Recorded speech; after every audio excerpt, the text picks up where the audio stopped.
Hey guys, welcome to this week's podcast episode. And I've got a very successful guest for you today, Gino Barbaro. And he's going to talk to us all about the all around entrepreneur. He's been very successful financially, achieving financial freedom through real estate. We'll talk about passive and all of the different deals that he's done, the learnings. He's also going to talk about building a successful family, business, and all around very positive conversation. So I'm happy to welcome Gino to the show. Welcome, Gino. Dr. Christopher, thanks for having me on, brother. How you doing? Yeah, good. I love this show, and we keep it very informal. So all my friends call me Chris, and talk about you. Very briefly. 1, 2 minutes, what you do, how you got there, and how the audience can benefit from your expertise today. Absolutely. First of all, the definition of an entrepreneur for me is somebody who's made enough money to pay for his or her mistakes. And I absolutely qualify for that because I've made a ton of mistakes. And I don't know anybody who's been successful in business or their career without making a ton of mistakes. Unfortunately, for entrepreneurs, it's usually skin in the game or money's involved. If you're working for somebody, you make mistakes, you're losing your boss's money. I unfortunately have lost a lot of my own money. So I am super qualified to talk about the topic. Now, for me, right now, I currently have 6 children. We homeschool our kids. I've been blessed to be married to an amazing woman who's allowed me to really, I guess, excel in what I do. I'm a real estate investor.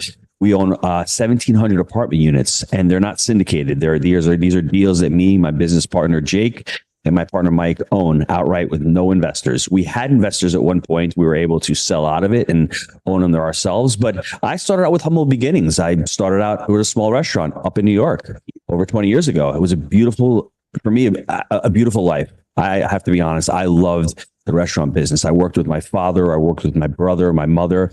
I loved it until 2007 when my dad passed away. And when he passed away, I had to ask myself, am I living my dream or am I living his dream? And I think if I was honest with myself, it was a little bit of his dream, although I loved it because I was with him every day. He was in the kitchen with me working. 2008 comes and there's a seismic shift, not only in my life, but in the country.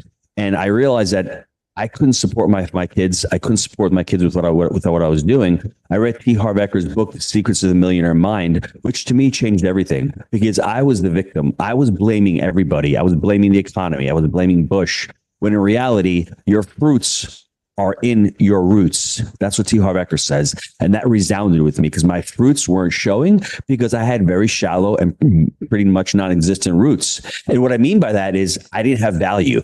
I wasn't able to bring value to the marketplace, and I didn't have value to be able to create money or financial freedom. That's when I met Jake in 2009, and I decided, let me go out and learn this multifamily thing because I really loved real estate. I invested in mentorships. Me and Jake partnered up in 2011 when he moved down to Knoxville. He was a pharmaceutical rep taking food orders out of the restaurant and bringing them to doctor's offices. He was selling pharmaceuticals at the time. So that's why we nickname ourselves the pizza guy and the drug rep. We found the deal in 2013 after 18 months, and I guess the rest is history. But that's just a short synopsis. I mean, it's amazing when I look back, being the pizza guy, loving that, and then not loving that, having a lot of pain around that, and just trying to find the solution. And I was fortunate to meet Jake and to jump into real estate. Yeah. What's interesting is because real estate is one of those tried and true investments, and a lot of the audience are familiar with it. And so my question for you is, what are your thoughts on the real estate industry? I know it's going through some it's challenges, and how should people be viewing real estate? How should they be positioning themselves? I know different, like there's sectors within the real estate industry that are struggling while some are doing well. Chris, before I met Jake, I always call it life before Jake and life after Jake. Life before Jake, for me as a real estate investor, was really challenging. I didn't have a map. I didn't have a process. I didn't have a system. And I'd done one really good deal by myself, followed by a couple of really bad deals. And I just didn't understand real estate investing. I didn't understand that investing in real estate is like building a business. I didn't get the entrepreneurial aspect of it. When I met Jake, we started really looking at these deals from our framework of buy right, manage right, and finance right. And we've used that over the last dozen years to acquire over 2,200 units. Our community, Jake and Gino, our students have closed over 81,000 units. They've raised over $450 million using this framework. And when you say like the economy and the marketplace where it is now, we have 3 deals on the contract right now. We're closing about $30 million worth of assets in the next 90 days. And most people are heading for the exits, when I think right now is the opportunity. Shut off the noise. Interest rates are where they are. If you're going to invest in a deal, the cost of capital is high for Jake, for Gino, and for Chris, for all the same. You just have to, as far as real estate, you have to be in it for the long term. You have to create relationships. Deals aren't going to find you. You've got to go out and find deals. So now is the time, only because right now things are a little slow. Real estate brokers are hungry. Whereas a year or two ago, I was calling Chris up on the phone. Chris, you got any deals? Chris wasn't even picking up the phone. He was too busy. But now Chris has got a little bit of time, and Chris wants to build a relationship with new buyers. That's what's going on right now. So I am wholly optimistic right now of the long-term ramifications of real estate. And I said long-term. If you're in this for 6 months and it doesn't work, you've got the shiny object syndrome. I had that. I was jumping from mobile home parks to strip centers, to single family. I was even looking at self-storage. When I decided to become an expert and really get really good at one niche, pick one. And I'll finish this off by saying in the last couple of years in 21 and 22, we didn't have a lot of deals. There weren't a lot of deals in multifamily. We could have jumped to RV parks or to something else. We decided, let's hold off. Let's stay what we're really good at. We can work in the business of real estate right now and work on our systems and work on our property management. And that's what we did. And in 2023, last year, we closed on 300 units. And this year, we're going to close on a little over 200 units. So for me, I think taking a long-term aspect of it, picking a niche and committing to it, I think you'll be okay in real estate. Yeah. Real estate is, for the long term. So you mentioned this systems and process and basically playing by the, by the rule book. What's that 3-step framework that you and your partner Jake teach to the students to achieve success? One day, Jake is in his garage and he sees a wheelbarrow and it's tilted over. And he's like, wow, investing is a 3-step framework.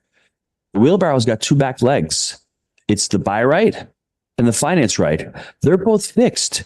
Once they're done, that's it. They're done. The wheel is the manage right, is the wheel. It's in constant motion. And if you look at any investment you make from that lens, you need to buy the asset properly and you need to finance the asset properly. Once those are done, they're off the table. You just need to continue the operations. And if you're looking to buy a business, it's the same thing. You need to buy it right, whether you're financing with SBA or whether you're looking to get, seller financing or go to community bank, you need to finance it right. But once that's done, that's all we talk about. That's fun. You bought it, you got it done. But now the hard work starts, which is the manage right portion of the framework. And, when I was buying these deals, I wasn't thinking about operations. And this is to say that you have to do it yourself? No, you can go out and hire a third party, but you still have to asset manage the property and you still have to manage the manager. And I think that's where a lot of groups and a lot of people fall out of alignment. They think they're going to buy a real estate deal and walk away. I've got 6 kids. Every child needs to be raised. I can't have the child and walk away. If I want to have a successful child and a successful family, I need to put work into it. But I'm going to be completely honest with you. I mean, real estate can be one of the most lucrative ventures because it's twofold in my estimation. You're building a business, you're building something that's scalable, it's an investment, and the tax savings are incredible. So you lump all of that together. It's a hedge against inflation. 5 years from now, if your renting is $1,500 today, 5 years from now, it's probably going to be $1,800 or $1,900. So there's a hedge against inflation aspect. It's a basic human need. I always say food, clothing, and apartments. That's what we need. Food, clothing, and shelter, right? It's not going to go away. You had said some of the troubles that we're having in real estate. Office space is going to have its issues. In certain markets, it may not come back because people are, working from home. So if there's a saturation of office, that may be challenging. Self-storage, I think it's a great niche in certain markets, but when you go into a recession, are people going to pay for their self-storage units? RV parks is where I'm trying to have a struggle. I don't know during COVID if people just enjoyed going out and buying RVs, jumping in them. I mean, after a while, there's a lot of people like, I don't want to drive this thing anymore. I don't want to pay 200 grand for this toy. And what am I going to do with it? And if you go out RVing, it's not cheap. It's something that I'm trying to understand is that a niche? Is that a fad? Or is that something going forward? So for me, I've stayed multifamily. I love the aspect that there's not enough affordable housing in this country, and it is a basic human need. Interesting. What the other thing I think there's this proliferation of, because now with AI, with artificial intelligence, you need servers. I heard, data. Yes. What are your thoughts? That's a great point. So there's another niche in real estate, which is flex industrial. The flex, I'm not even talking about the data centers. That's something maybe for the bigger players. But if you're out there and you're in certain markets, especially in the Midwest, where a lot of this manufacturing had to come back from China, and they're coming back and they're getting this flex space where you're renting out 3,000 square feet or 5,000 square feet, and it works really well. And even if you want to have a type of office, but not pay worth for 20,000 square feet, these flex spaces are really, they're flexible. So you can chunk them down, and they're doing phenomenal. Look at industrial. Industrial is really, to me, has had a resurgence in this economy, because I think we've realized the supply chain issues that we had during COVID. Well, if we bring a lot of that back to the country here, you're going to have a lot less of those issues. And I think Mexico has actually overtaken China as the number one trade partner. So you're seeing that going on from the continent, but there's a lot of that popping up right now in the United States as well. Yeah, very interesting. Mexico, I heard Mexico is doing very well. So kind of looking, a lot of audience are listening, and either they're, experienced real estate professionals. Now you do passive as well. But people are interested in, multifamily. What advice do you have for someone looking to buy their first multifamily property? Obviously, in this time, it may be challenging, but we're just curious. If you're starting out to invest in real estate, I think you need to be what we call selfish. We don't like to hear that word, but I think sometimes it's actually good to be selfish. You need to understand what your goals are. Why are you getting into real estate? I mean, is it just because Chris is your friend and he told you real estate's great?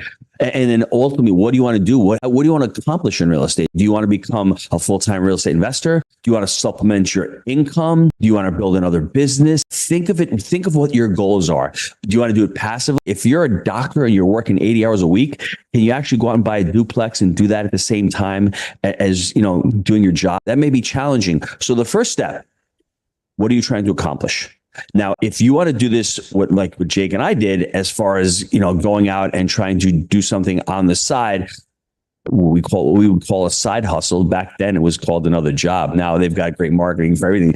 I had a side hustle years ago. Who knew? So if you want to do a side hustle, my first really bit of advice would be to educate yourself. I mean, take some massive education. Go on, listen to podcasts. I love Bigger Pockets. I've read literally hundreds of books on investing and real estate. Understand the real estate space. The next thing that I did is I invested in my mentorship. I invested in education. I spent money with mentors because, success leaves clues. I was out there in the wilderness for years by myself, and I was making huge mistakes. You're either going to learn on the street or you're going to learn in the classroom. I learned on the street all those years. It cost too much, and I wasted too much of my time. Once I understood, hey, you know what? I need to learn. I went out and I signed up with a couple of mentorship groups, which to me was amazing, because right after I did that, I met Jake. And I was able to provide value for Jake. So when Jake showed up and goes, I'm moving to Knoxville, he knew nothing about real estate. I was the person driving the ship, but he had the boots on the ground. So you really need to actually invest in your education, understand what niche. And that's the next part. Just pick a niche of real estate. If you want to start with single family homes, great. If you want to start with multifamily, great. Self-storage, RV parks, just pick one niche and don't jump. Give yourself some time to learn about that space. After you've done that and you're in multifamily, you've got the education, the next step would really be pick a market. Select one market and really learn all about that market. It may be in your backyard. It may be 5 hours away. Pick something that's relatively close, that if you need to jump on a plane, you don't have to go cross country, that you can get to. I think those are some of the steps I would take early on, but understanding what you're trying to accomplish in real estate is first and foremost the most important thing. Yeah, I love that. And I know, because you talked about mastermind and mentorship, and I know you have students and you've launched a program. So, we have around 7 minutes left. Talk about the value of mentorship and how the audience can benefit from that. For me, life. I forgot Bruce Lee's quote. Is it something to the effect of, your cup is always better empty, the emptiness of a cup, right? If you think you know it all and there's no room for growth, then your life is pretty much stagnant. You're either growing or you're regressing. I didn't stop with that second and third mentorship before I met Jake. I've continued along the path of continuous and constant learning, because when I had 500 units, I didn't know how to scale a company. We had never done that before. I had one restaurant, never had the opportunity. So we invested in Traction by Gino Wickman, and we invested in a company called Scaling Up with Vern Harnish. I'd never done any of those. Were they investments significant? They were very significant investments in capital, and not only in capital, but time also. But they paid. It was like I can't explain to you how much we learned from it. We created our core values. We created our cadences of accountabilities. We created our mission statement. We created culture within the organization. These are things that we are not taught. And if I had not gone through this education, we wouldn't have been able to scale from 500 units to over 1,700 units. For us and for myself, one of our core values is growth mindset. So I want to be continuous in constant, growth mode. And you'd mentioned one of the programs where we've created something for passive investors. It's called Passive Investor Pro, because I think right now, a lot of limited partners lost money investing in real estate. And I was there in 2005, my very first passive deal. I lost $172,000, and I was really upset, really mad at the sponsor. When I look back at it 6 months later, I said, you know what? The sponsor's at fault. Yeah, he put me in a bad deal. But did the sponsor put a gun to my head and tell me I had to invest in the deal? No, that was of my own free volition. And I made so many mistakes of not vetting the sponsor, not understanding what my interests were. Gino, I could have just gotten on a plane and flown down to the property and looked at the property, and I would have said, I'm not investing with this gentleman. I just didn't understand. So Passive Investor Pro, the program we're talking about, teaches limited partners, passive investors, how to invest passively in real estate. Because what my goal is to teach a passive investor to invest in real estate as if they were active. But then once they've got that foundation, once they know what they're looking for, the sponsor, the alignment of interests, and the deal, that's the 3-step framework on that. The deal is always the last one. You always hear passive investors, myself included, I need a deal. I've got 50 grand. Where's the next deal? No. As a passive investor, the first thing you should be saying, I've got 50 grand. Where's the next sponsor? Where's that jockey, as we like to say? Who is that jockey that I need to hire to actually be a steward of my money? Now, once I find that jockey, do our interests align? My sponsor early on, he had no money in the game. He had no money in the deal. I had all the skin in the game. So when the deal went bad, guess what? He walked away. He didn't lose anything. Our interests didn't align, right? That's important. And I think if you can align interests and you get the sponsor, the last part is the deal. Let's look at the deal now. So I think, empowering limited partners is on my part a selfish aspect as well, because if I can get strong limited partners and you have all of these deals out here that aren't any good, we're not going to be investing in these deals. The prices of these deals come down, and all of a sudden there's equilibrium back in the market. So that's what I'm hoping to, promote with this Passive Investor Pro. We need strong limited partners. I don't want limited partners to blame general partners for bad deals. I want limited partners to go in eyes open and say, this is a good deal, but I've got some questions, and I want to teach these limited partners the questions they need to ask to be able to protect their investments. I love that. And to round it out, you've have a successful business and a career, and you're giving back to the community. Talk about, what's it all about? Because I know you balance family and business, great marriage, great family, and ultimately, end on an inspiring note for the audience. It's interesting, Chris. When I was at the restaurant and I was working week to week, at the end of the week, I'd make money. I'd want to be able to donate time. I want to be able to donate my efforts. And it seemed like every time it was a struggle. And when I became financially free, all of a sudden I stopped worrying about money as much, and I stopped focusing on money, and I started focusing on opportunity, and I started focusing on helping others.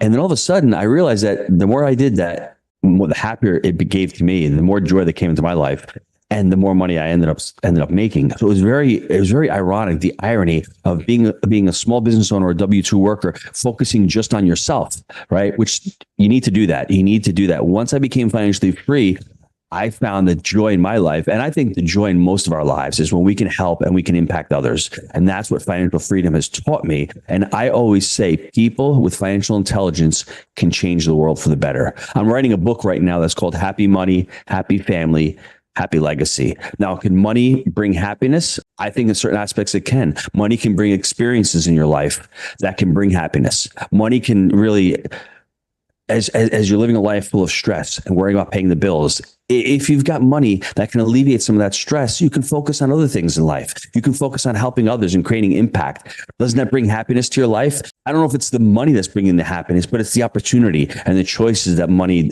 I guess, allows and brings into your life. So don't focus just on the money. If you're listening to this, focus on the opportunity, focus on the value that you're able to provide to others. And if you do that, I promise the money will follow. Yeah, I love that. How can people find you and follow you and reach out to you? Thanks for that, Chris. Just go to jakeandgino.com. We have everything on there. I've got 4 weekly podcasts. I've got books that we're writing. There's articles on the website. Just go to jakeandgino.com. Yeah, I love that. Audience, very inspiring and motivating podcast and speaker. Be sure to give Gino's socials a like and follow. Check out his all these resources will be in the links and show notes. And thanks so much for coming on. Thanks, Chris.